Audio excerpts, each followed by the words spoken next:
Por el respeto de tus derechos, una producción de la Comisión Estatal de los Derechos Humanos de Baja California Sur y transmitida por la radio de Sud California.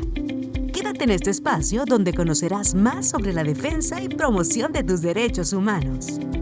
Por el respeto de tus derechos. Comenzamos.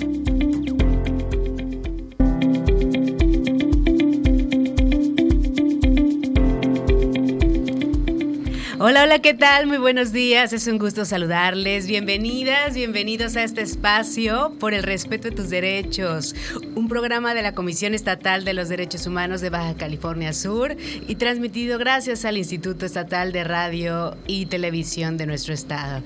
Yo soy Vero Galindo y esta mañana estoy muy contenta porque estamos acompañadas de una persona maravillosa que se acaba de integrar al equipo de la Comisión Estatal de los Derechos Humanos de Baja California Sur. Pero antes de presentarlo, me voy a permitir, como todos los martes, ceder el uso de la voz a quien me acompaña con muchísimo ánimo en cada transmisión, la maestra Charlene Ramos Hernández. Ella es la Ombudsperson en Baja California Sur. Maestra, buen día.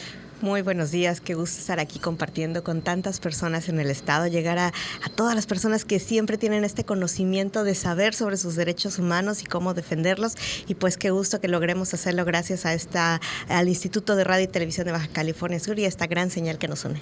Totalmente, y hoy, maestra, estamos muy contentas, yo sé que usted también, porque nos acompaña el maestro Alberto Torres Alfaro. Él se acaba de integrar como titular del órgano interno de control de la Comisión Estatal de los Derechos Humanos de Baja California Sur, y además pues de ser un abogado prominente, es conocedor del tema que hoy vamos a abordar justamente. Pero antes maestro, de darle la bienvenida, nos encantaría platicar un poco sobre la importancia que tiene en los órganos internos de control dentro de las instituciones, y justo porque en un órgano como la Comisión de Derechos Humanos en el Estado es tan importante la existencia de esta área.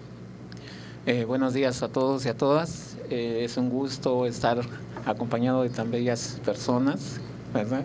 Y pues a tratar de contribuir con un poco de la aportación que podamos hacer en la Comisión Estatal de Derechos Humanos. Hace días me preguntaban qué era lo que tenía que regalarme, porque el 2 de octubre es mi cumpleaños, que fue ayer, y yo les dije pues el mejor regalo es haber permitido que trabaje ahora en esta Comisión Estatal de Derechos Humanos.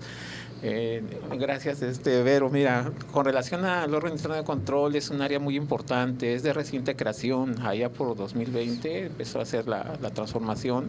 Anteriormente no se tenía, aunque los órganos internos de control de todas las dependencias ya tienen tiempo que se han instaurado. El órgano interno de control es, digámoslo así, el parteaguas respecto de las tomas de decisiones que se tienen respecto de una organización al interno. Él es el que supervisa que todos los servidores públicos trabajen acorde a las normas, que se apliquen los programas y que de alguna manera pues darles el auxilio, la ayuda, la orientación para que cada área trabaje pues acorde, ¿no?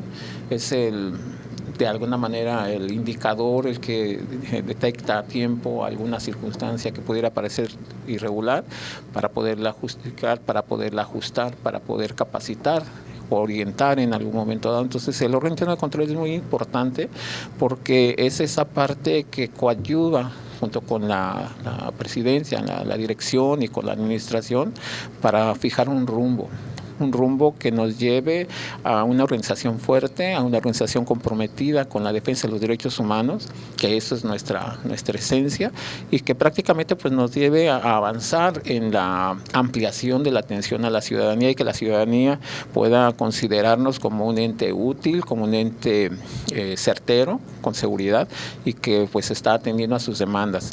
Sabemos de nuestras limitaciones respecto del presupuesto, porque claro, eso es lo que a veces nos aboca o nos acorta un poco ese alcance, claro, pero aún con todo eso, nuestra intención o mi interés particular pues es coadyuvar para que juntos logremos pues, tener mayor influencia, mayor atención, y que la ciudadanía pues nos voltee a ver con esa confianza y esa certeza que requiere en este momento. Por supuesto, maestra Charlín, es muy importante que además de traer a la ciudadanía estos temas relevantes en relación a los derechos humanos, puedan también conocer sobre la operatividad de la institución, del organismo público, porque no solo se trata de esta parte muy bonita de la capacitación, de la sensibilización, de la comunicación hacia el exterior, también hacia adentro existe un marco normativo robusto, y en este caso, pues, como titular que se acaba de integrar el maestro Alberto, pues tiene una responsabilidad muy fuerte. Platíquenos de la importancia justo de esta reingeniería que se ha hecho a partir del inicio de la administración que usted encabeza. Claro, bueno, realmente el punto de la Comisión Estatal de Derechos Humanos, como sabemos y como hemos hecho esta labor de capacitación a las personas de que conozcan cuáles son los asuntos que podemos atender y que son precisamente las violaciones de derechos humanos que son realizadas lamentablemente por servidores públicos del gobierno del estado, en general cualquier servidor público del estado de Baja California Sur, que al hacer, ya sea por acción o omisión, realiza funciones que no son las que le corresponden conforme a derecho, pues entonces en este sentido puede darse una violación de derechos humanos y las personas pueden atender a la Comisión Estatal de Derechos Humanos a presentar su queja.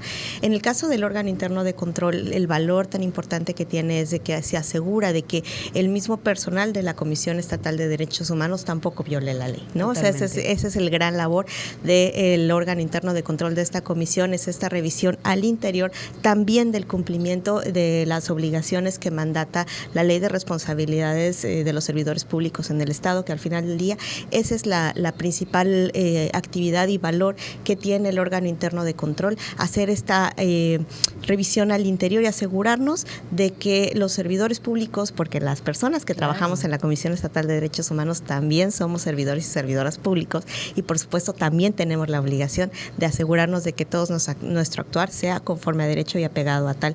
Y cuando alguna persona considera que la labor dentro de la comisión de algún servidor o servidora pública dentro de la comisión no se está realizando conforme a estos parámetros, entonces puede presentar su denuncia ante el órgano interno de control y se hará las investigaciones correspondientes para también identificar si hay alguna situación de alguna responsabilidad que también se proceda conforme a derecho.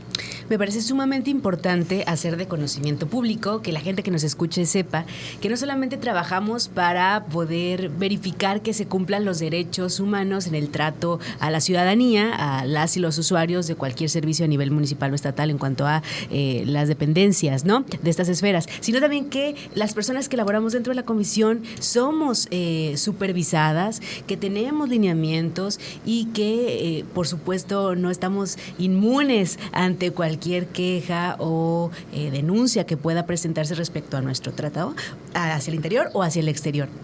Y su reciente integración, además, por supuesto, maestro, de abonar a la estructura orgánica de la Comisión Estatal de los Derechos Humanos, abona también con la expertise en materia jurídica, la experiencia que ha tenido en diversos ámbitos. Y el día de hoy, justamente, estamos recordando en este espacio un movimiento social que marcó nuestro país, un movimiento social del que mucho se dijo y poco se habló, porque estuvo censurado muchísimo tiempo a través de la historia, a través de los libros, a través de los medios de comunicación, y gracias a la tecnología y gracias a personas luchadoras y activistas sociales conocimos lo que ocurrió el 2 de octubre de 1968, el movimiento estudiantil de Tlatelolco. En ese sentido, recordamos ayer que el 2 de octubre no se olvida, y su cumpleaños, justamente, que cayó de manera coincidente en la misma fecha. Pero hoy queremos hablar de un derecho que es fundamental y que tenemos que abrazar y que tenemos que defender, que es el derecho a la manifestación pública, el derecho a poder expresarnos y manifestarnos respecto pues a lo que nos causa alguna inconformidad, que tiene sus límites, que tiene también sus libertades dentro de los límites, pero para eso, el día de hoy, la maestra Charlín y el maestro Alberto nos van a platicar un poco de la importancia de esto en el marco de los movimientos sociales, maestro. Sí, gracias, Vero. Bueno, mira, movimientos sociales ha tenido un auge en últimos tiempos, por decirlo así, pero la importancia de estos ha sido fundamental desde el inicio de la sociedad, ¿no? Desde el inicio que el ser humano decide reunirse, decide despojarse de cierta parte de su libertad para entregarlo al conglomerado acorde con el contrato social que manejaba Juan Jacobo Rocío, y a partir de esa circunstancia empieza a tener el gobernante obligaciones sociales, que es velar por la seguridad precisamente de toda la comunidad. Parte de esa circunstancia conlleva además la obligación de todo ciudadano de cuestionar a la autoridad, tal como lo dijera Benjamin Franklin en su momento. ¿Cuál es esta obligación de cuestionar a la autoridad? No se trata del reclamo por el reclamo, ni tampoco una manifestación de violencia, sino es un derecho a expresarte, es un derecho a poner en contexto para que la propia autoridad tenga a bien responder conforme a la ley, conforme al derecho. Estas circunstancias, bueno, hay alguna, me aboco a apoyarme con un investigador de la UNAM, Edgar Corso Sosa, que fue elegido presidente de 10 comisiones de derechos humanos en la ONU, y él nos habla precisamente de esa manifestación pública del derecho, que establece que nuestra Constitución, en el artículo 6 y en el artículo 9, prevén en su contexto lo que son el derecho a la manifestación.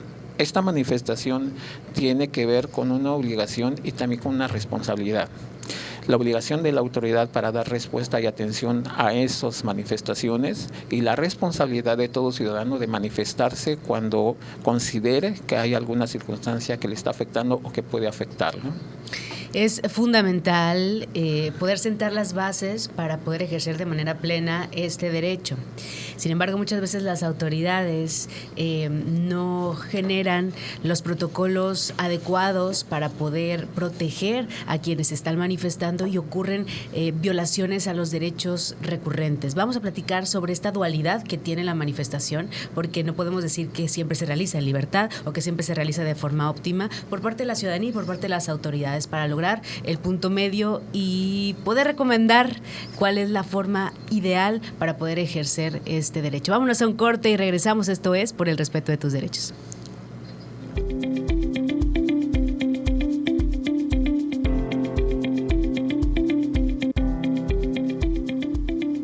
Estás escuchando Por el Respeto de Tus Derechos. Estamos conectados. La radio de Sud California.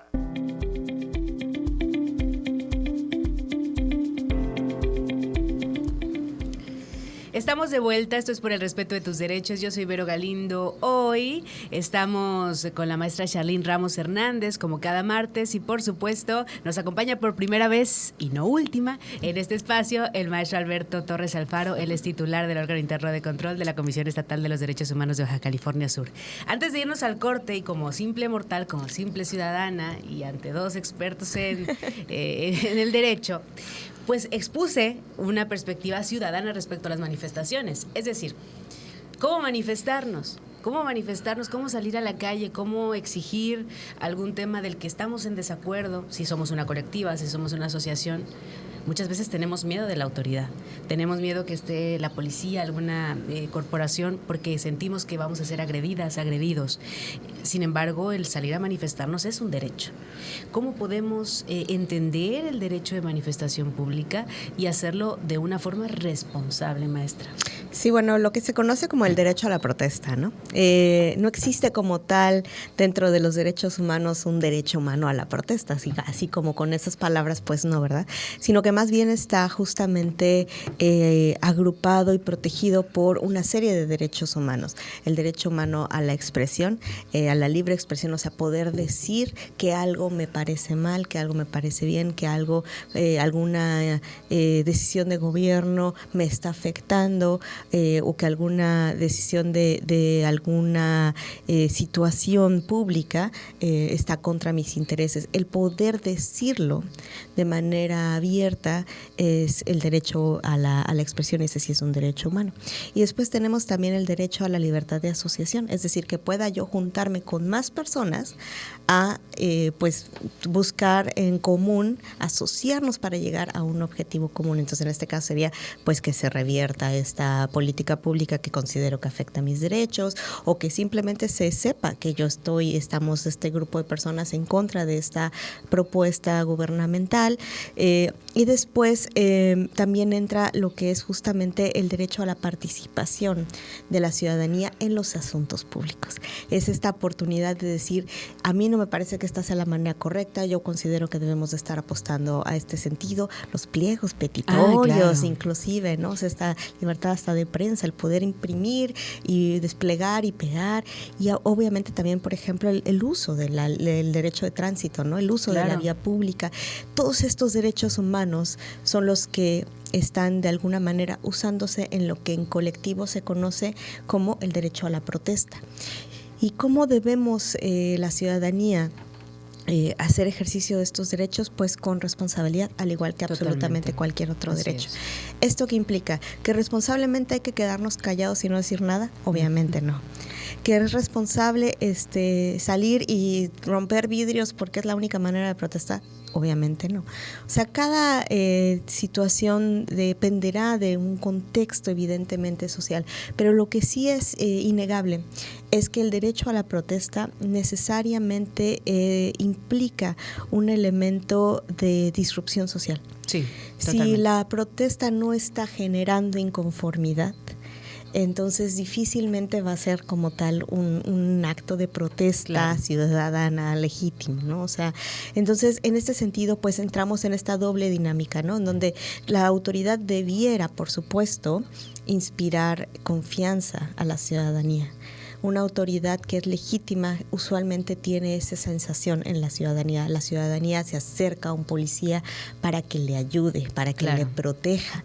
Cuando estamos hablando de un Estado de Derecho en el que la policía no está haciendo su trabajo de manera correcta y lejos de convertirse en un agente de paz del Estado, sino que se convierte en un agente represor, es cuando la ciudadanía le teme a su policía. Y ahí estamos hablando de un Estado de Derecho que no está cumpliendo con su función fundamental, que es justamente la generación de la paz social y la conservación de la pues cordialidad entre todos los grupos poblacionales, ¿no?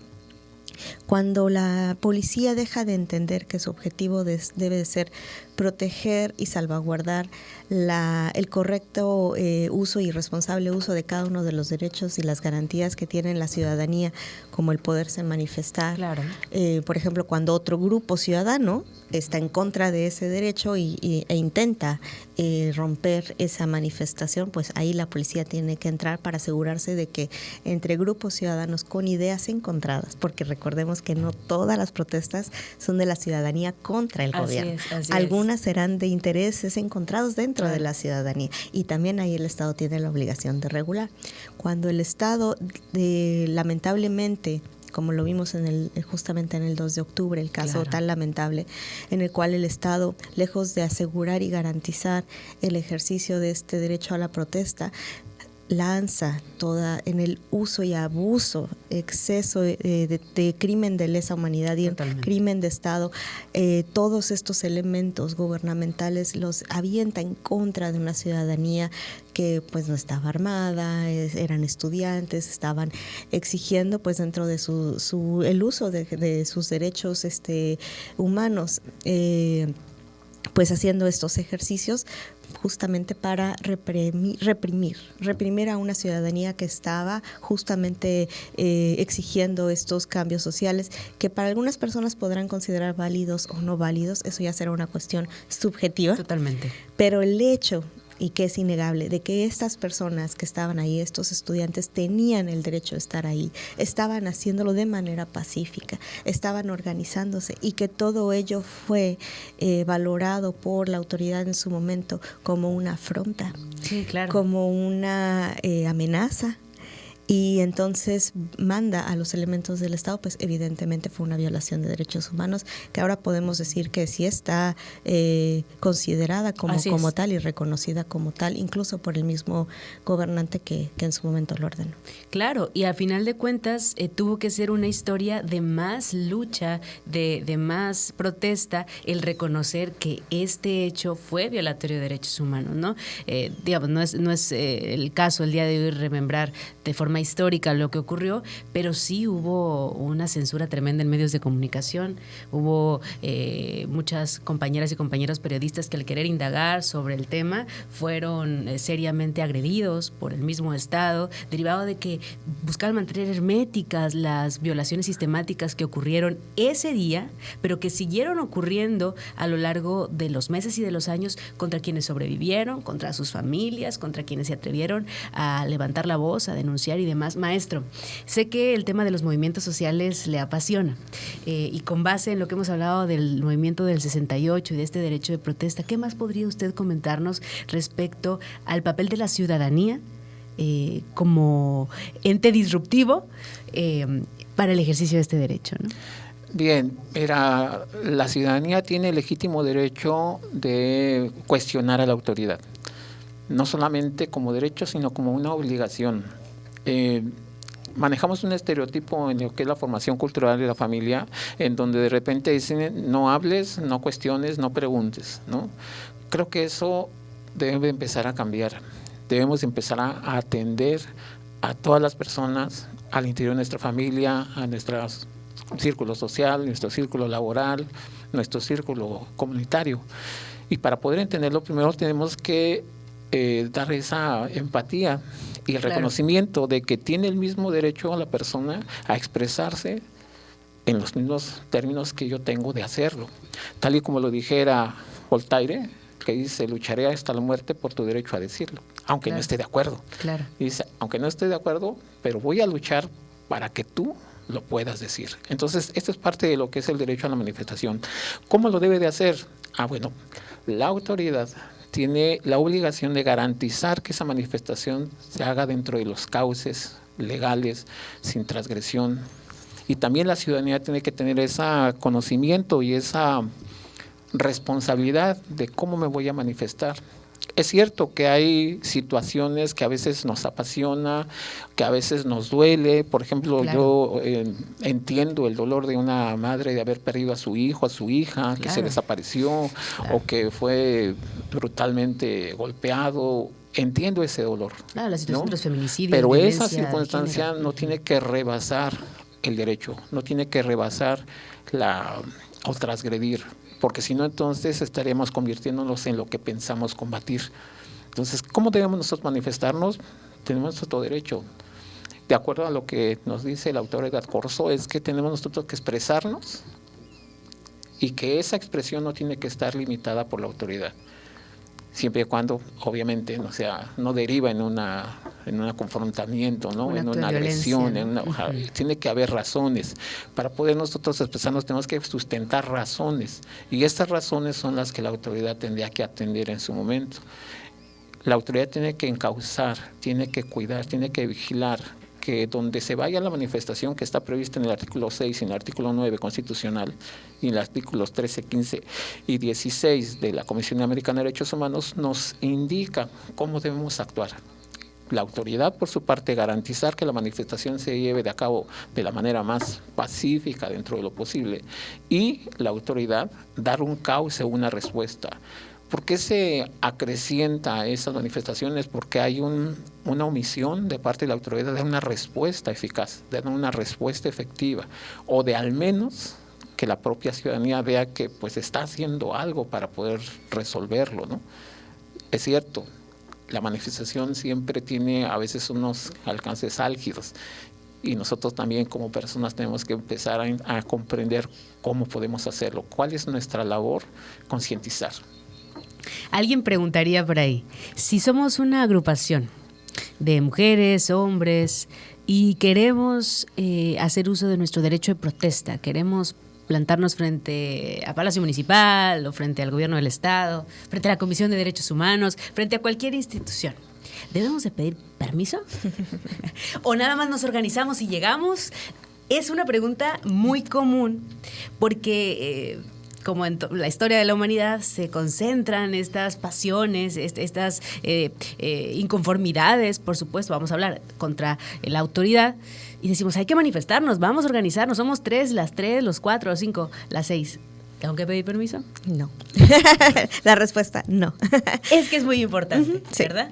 Sí, claro, lo que tenemos es que lamentablemente, nuevamente, estados, gobiernos, autoridades que lejos de entender cuál es su papel como autoridad, que es justamente asegurar este entorno social favorable y en orden, ¿no? Se van al extremo de impedir, buscar Exacto. generar legislaciones que impidan, obstaculicen el derecho al ejercicio de estas libertades. Entonces, ahí es donde obviamente tenemos autoridades que lamentablemente han realizado ordenamientos, legislaciones, regulaciones, hasta bandos de policía, ¿no? Ujú. Sabemos dónde se les tienen estas ocurrencias, y lo digo sí con esa palabra, porque Claro. realmente ya hay criterios internacionales sobre derechos humanos que han dicho más de una ocasión que todo este tipo de ocurrencias no tienen un fundamento legal y obviamente son violatorias de derechos humanos y de nuestra Constitución, por supuesto, también. Entonces, la sola existencia de estas regulaciones, lamentablemente en alguna ciudadanía que no tiene suficiente conocimiento sobre sus derechos, pues genera este temor de decir, ay, es que ahí está el reglamento que dice Claro. que yo tengo que pedir un permiso con 5 días de anticipación y después hasta pagar derechos para ver si me dan el permiso. O que vaya a la ambulancia. Y que tengo que sí. gestionar que haya no sé cuánta cosa, entonces, y tengo que poner mi nombre, porque también recordemos que en el tema del derecho a la protesta, pues habrá personas que no comprendan cuáles son los límites también del ejercicio sano de ese derecho y consideren que es su derecho pues ir y generar actos de violencia, Así actos es. de vandalismo.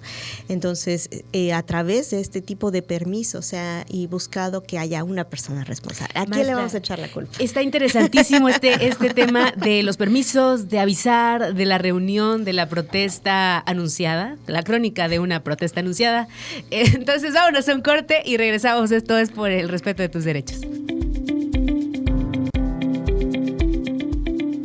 Estás escuchando Por el respeto de tus derechos.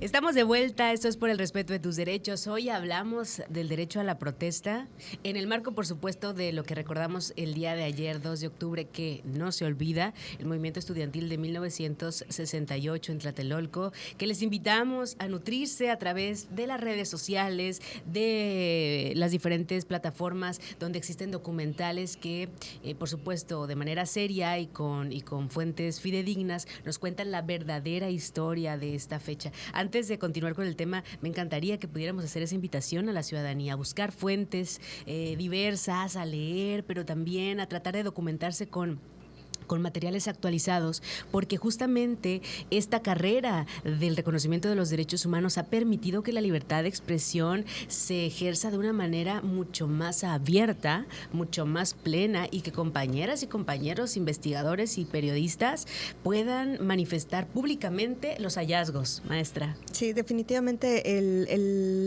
la importancia del ejercicio de la obligación de la ciudadanía de participar e inmiscuirse, hacerse cargo de su gobierno, de nuestros gobiernos, también es indispensable para poder mejorar en la paz social.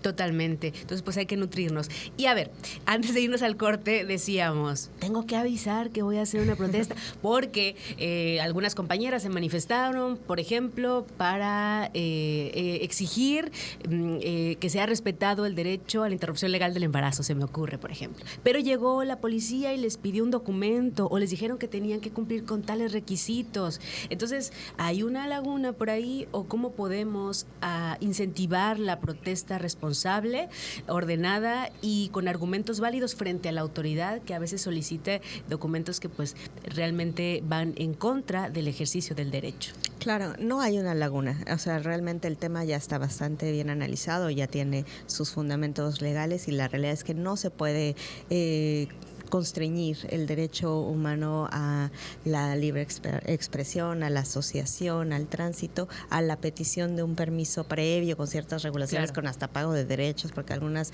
de ese tipo de situaciones han sido ocasionado. Lo que sí se da, por supuesto, es el lamentable caso de servidores públicos, policías o no, ¿no?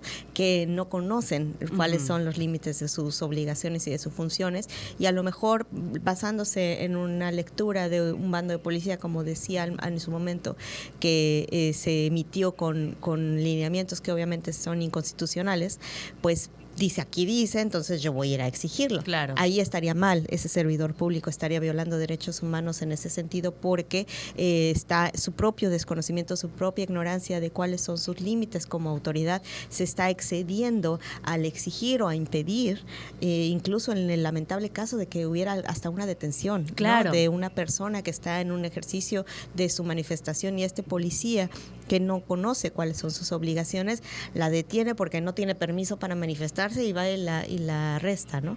Entonces ahí ya estaríamos hablando de un evidente caso de violación de derechos humanos. También de parte de la ciudadanía entraría justo la otra parte, ¿no? ¿Hasta dónde llega mi derecho a la expresión y a la protesta? Entonces, mi derecho a la protesta me permite, por ejemplo, disfrazarme de policía y ponerme una insignia, porque entonces yo de esa manera creo que voy a generar este impacto.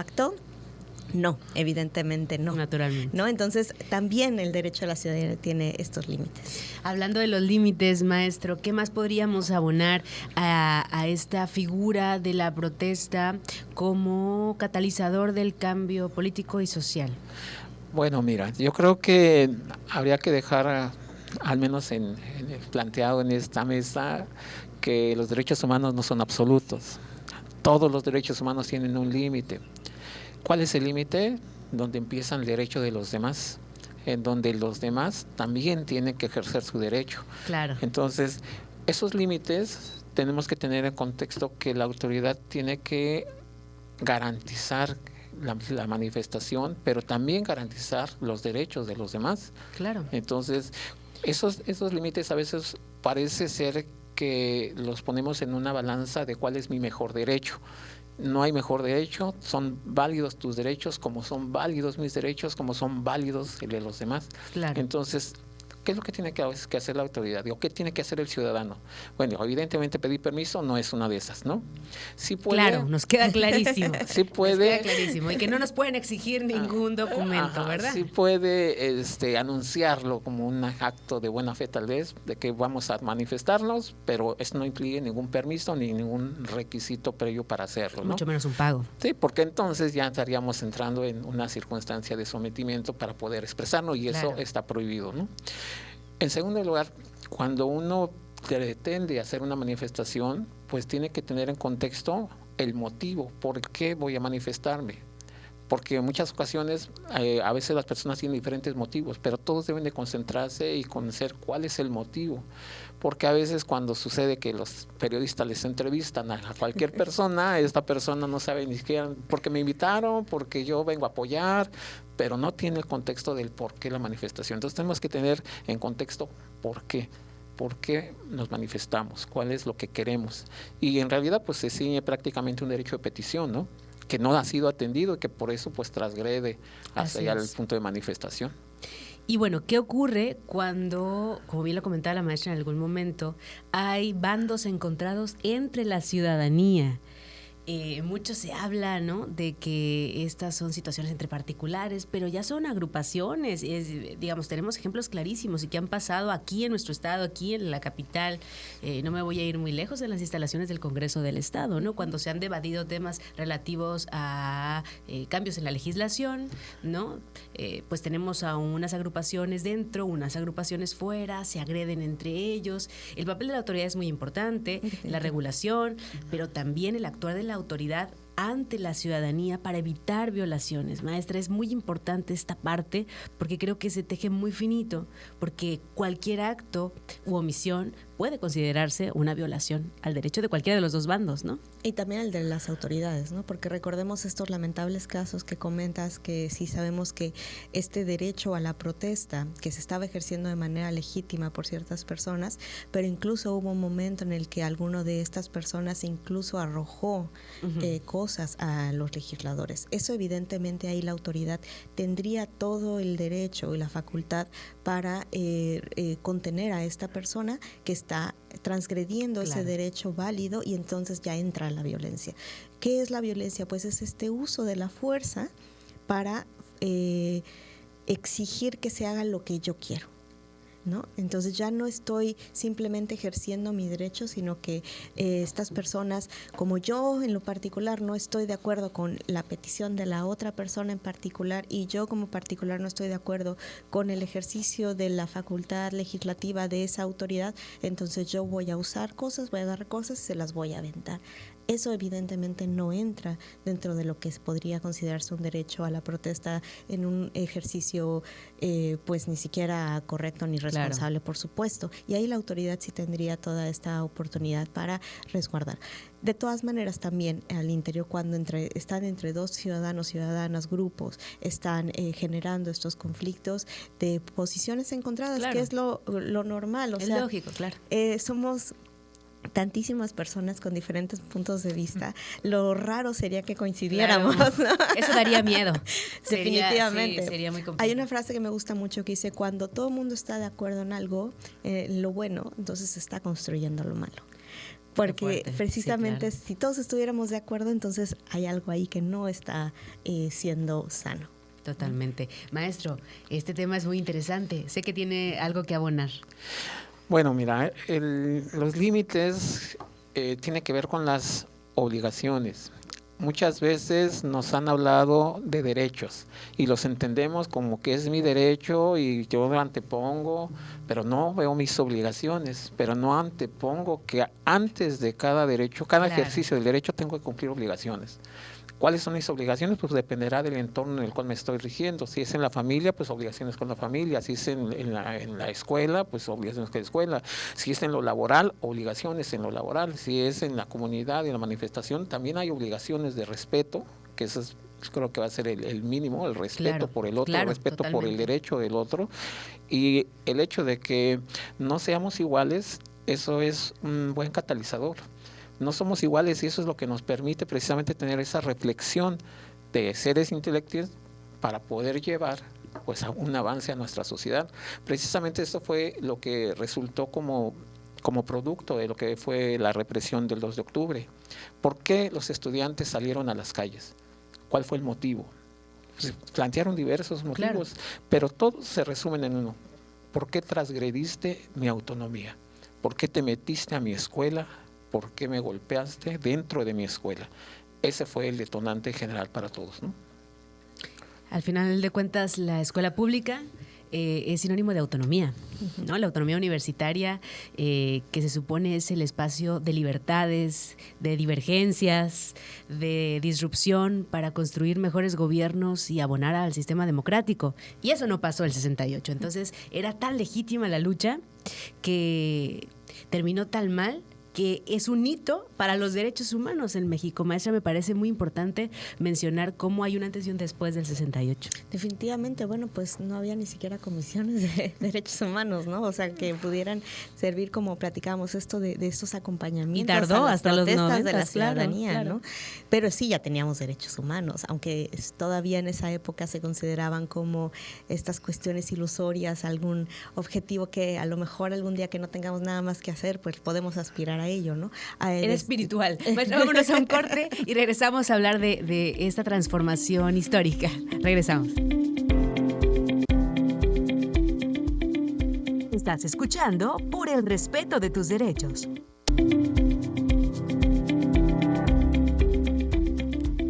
Estamos de vuelta, esto es Por el respeto de tus derechos. Son las 10 de la mañana con 48 minutos, ya casi nos vamos, ha ido súper rápido también este martes. Yo creo que vamos a pedir 2 horas.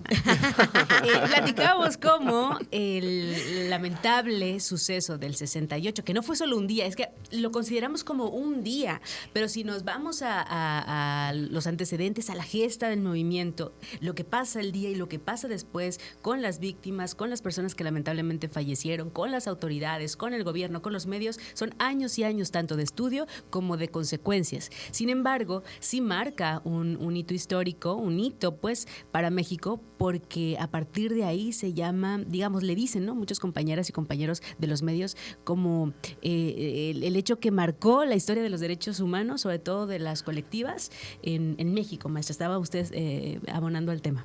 Sí, es que cuando lamentablemente estos acontecimientos que generan tanto daño, tanta rompimiento del tejido social en este abuso, exceso y crimen de lesa humanidad desde el Estado en contra de una ciudadanía, definitivamente tiene dos efectos principales.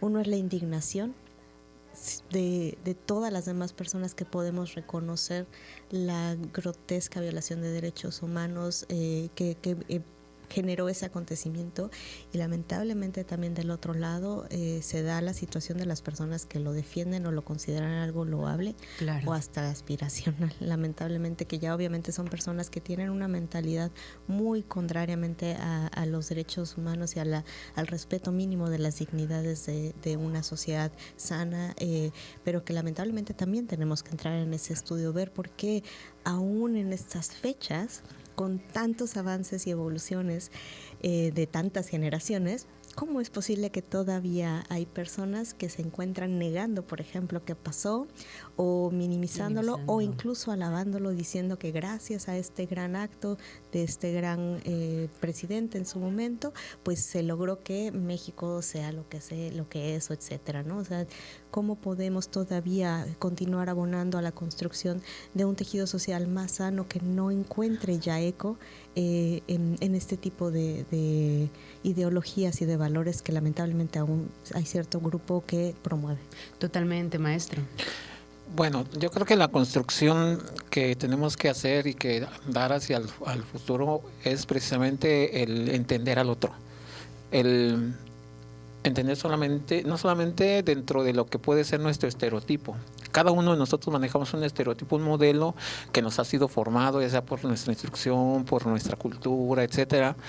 Pero entender al otro no significa de ninguna manera que yo sea el otro.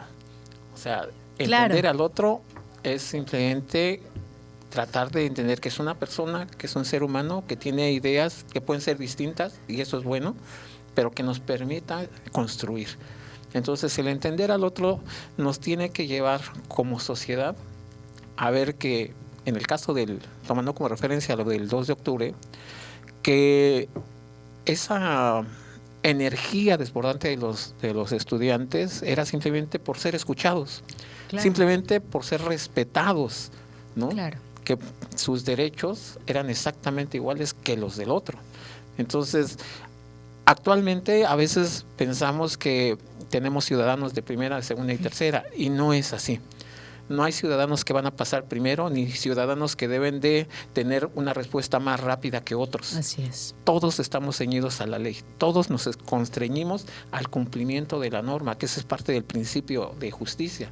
El otro principio de justicia nos da a entender que cuando dar al otro lo que corresponde, como dijera Aristóteles, era entender en su contexto. Dar a los iguales o tratar a los iguales como iguales y desiguales a los desiguales, en ese sentido, ¿no? Y el último principio que abona para la justicia es que buscar dentro de cada uno el mejoramiento, el desarrollo positivo. No podemos contentarnos con decir, yo soy bueno porque no transgredo a nadie, ¿no? Pero me transgredo a mí, pero no me supero, pero pienso que todos los demás me tienen que dar. O sea, creo que tenemos que ir teniendo una conciencia en ese sentido, ¿no? Para que podamos abundar en el respeto de los derechos humanos. Un conocimiento profundo que nos lleva a cuestionarnos quién soy, para qué estoy y hacia dónde voy, ¿no? La reflexión. diría una maestra que aprecio mucho y admiro muchísimo, que la reflexión es fundamental, tanto en los actos de autoridad como en la vida misma, maestra. Sí, es que realmente cuando tenemos esta situación en la cual no nos importa el dolor ajeno, porque no me pasó a mí, ¿no? Sí, claro. Eso habla muy fuerte de cómo consideramos una falsa seguridad dentro de un sistema político, un sistema legal, un sistema gubernamental, en el cual verdaderamente, lo he dicho varias veces, los derechos humanos a veces los entienden como que son para ciertas personas con ciertas vulnerabilidades. No es cierto, los derechos humanos nos protegen absolutamente a todas las personas, porque ninguna persona estamos exentas de un abuso por parte de un servidor o servidora pública. Entonces, cuando podemos dejar de ver la validez del ejercicio del derecho de la otra persona, es decir, cuando estoy viendo que una persona está protestando y me cerró la calle, entonces ya llegué tarde a mi trabajo, ¿no? Lejos de entrar en la dinámica de, ay, estos otra vez, que no tienen nada que hacer, que no sé qué, pues no son productivos y yo... ¿Por qué no entramos directamente en la dinámica de ver qué es lo que están exigiendo, qué es lo que está pasando? ¿Por qué están estas personas llegando a este extremo de una protesta social para cerrar una calle, poniendo su cuerpo, su integridad física para exigir algo? Por lo menos saber de qué se trata, el poder decir, bueno, estoy de acuerdo, no estoy de acuerdo, pienso que tienen razón o que no tienen razón, pienso que se pudiera hacer de esta otra manera, o etcétera, ¿no? Pero en el momento en el que me cierro como ciudadana, como persona, decir a esta empatía, y justamente lo que hago es atacar, pues ya perdemos esta cohesión social. Totalmente, hay muchas formas de protestar. Podemos protestar a través del arte también, que justamente estaremos compartiendo en nuestras redes sociales algo de los poemas que el maestro Alberto, además de muchas otras cosas, escribe respecto a este tipo de movimientos sociales, y apoyando siempre y acompañando a quienes nos soliciten, como Comisión Estatal de los Derechos Humanos, este acompañamiento en sus protestas pacíficas, en sus marchas, en sus desfiles o en las actividades que realicen. Esto fue todo por hoy. Yo soy Vero Galindo, me acompañó la maestra Charlín Ramos Hernández y el maestro Alberto Torres Alfaro, ambos de la Comisión Estatal de los Derechos Humanos de Baja California Sur. Que tengas un excelente día, más, que tengas una excelente vida. Hasta la próxima. Esto fue Por el Respeto de Tus Derechos, un programa de la Comisión Estatal de los Derechos Humanos de Baja California Sur. Nos escuchamos el próximo martes a las 10 de la mañana. Por el respeto de tus derechos.